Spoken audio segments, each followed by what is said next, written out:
Perceba só, todas essas pessoas estavam seguindo em comboio. Eram 3 ônibus que saíram ali de Cianorte, de outras cidades próximas, com destino a São Paulo. Os ônibus estavam seguindo e à frente deles tinha um caminhão. O que é que a polícia rodoviária conseguiu apurar por lá? O motorista desse caminhão-tanque que você vê ali, ó, que bateu de frente com o ônibus, ele teria dado uma seta, ele ia entrar no acostamento. Parece que o motorista do primeiro ônibus conseguiu desviar dele. Só que os outros 2 que vinham atrás não. Um deles bateu contra o caminhão e o ônibus bateu contra o outro ônibus. Foi o suficiente para que essa tragédia acontecesse. 2 pessoas morreram. O motorista do caminhão virou um monte de ferro retorcido à cabine. E mais o motorista de um dos ônibus. 7 pessoas se feriram entre os passageiros ali. Mas muita gente, estava muita gente assustada. Essa é a situação da PR-323, pouco depois do acidente, tá? O nosso repórter cinematográfico Alexandre Oshima foi para lá ontem, no começo da noite. Então o acidente foi pouco depois das 7 e tudo fechado, tá? Tudo fechado por lá. A imagem assusta e assusta muito, porque, ó, essa placa aí de Mogi Guaçu é a placa do caminhão, tá? Mogi Guaçu é uma cidade do interior de São Paulo.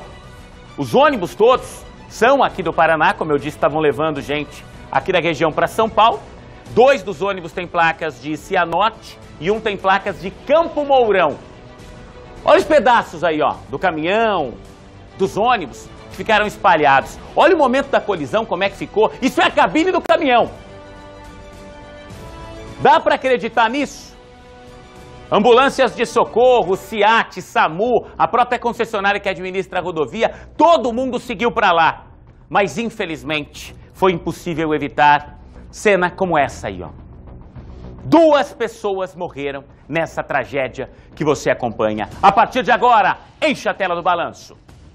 No local do acidente, o cenário de completa destruição dava a dimensão do tamanho da tragédia. Uma batida violenta que deixou as frentes de um dos ônibus envolvidos e do caminhão-tanque completamente destruídas. Os 2 veículos bateram de frente na PR-323, em trecho entre Sertanópolis e Sertaneja, no norte do Paraná. De acordo com a Polícia Rodoviária Estadual, a colisão frontal foi consequência de uma outra batida, que aconteceu depois que o motorista de um dos ônibus envolvido freou repentinamente no meio da rodovia. Houve então um congestionamento entre os 3 veículos, que levavam comerciantes da região noroeste do estado para fazer compras em São Paulo.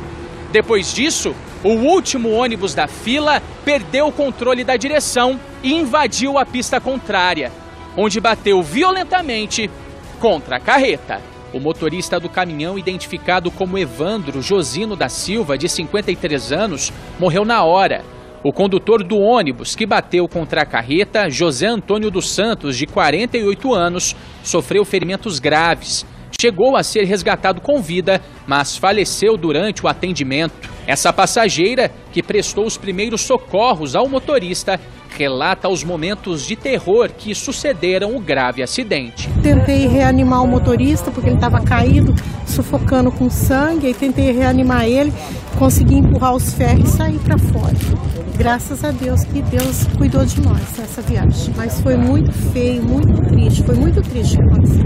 Além dos 2 mortos, o acidente deixou 4 pessoas feridas, todas passageiras dos ônibus.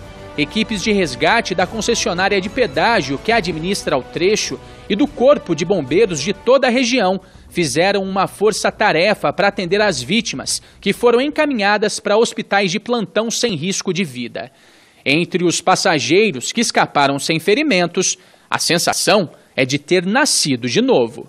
Graças a Deus não machuquei nada, nem um arranhão na minha vida.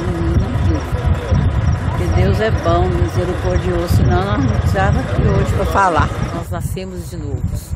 Deus deu a vida para nós de novo, nesse dia 16 de dezembro de 2018. Todos os passageiros nasceram de novo. A Polícia Rodoviária Estadual precisou interditar o trecho de pista simples para o atendimento da ocorrência. Por conta disso, congestionamentos quilométricos se formaram nos 2 sentidos da estrada. Os veículos só começaram a andar depois do fim do bloqueio, que durou mais de 3 horas. A polícia ainda não sabe o que pode ter causado o acidente. Foi muito feio. Eu vou ficar muitos dias assustada. Muitos dias, porque foi muito feio, foi muito feio. E eu acho que eu fiquei em choque, não vi mais nada. Foi uma coisa muito feia, tá? Deus deu a vida para nós novamente, tá? Porque foi muito feio mesmo. Então eu creio que foi um milagre de Deus muito grande, porque senão nós não sabemos o que não ia acontecer com nós hoje.